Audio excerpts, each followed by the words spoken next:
Hello everyone. In this video, I'm going to show you how to create a code space in GitHub. Now setting this up is pretty easy. To create a code space in GitHub, go to the repository that you want to work on. Click the code button here on the right, then choose the code spaces tab, and then click create code space on main button.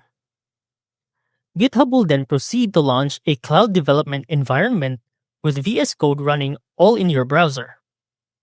Once it loads, you can install extensions, run your project, and commit code, all without installing anything locally. Now, GitHub Codespaces provide a ready-to-use cloud development environment directly connected to your repositories, eliminating long setup times and local configuration issues. It ensures consistent environments across teams and lets you code from any device, even low-power machines.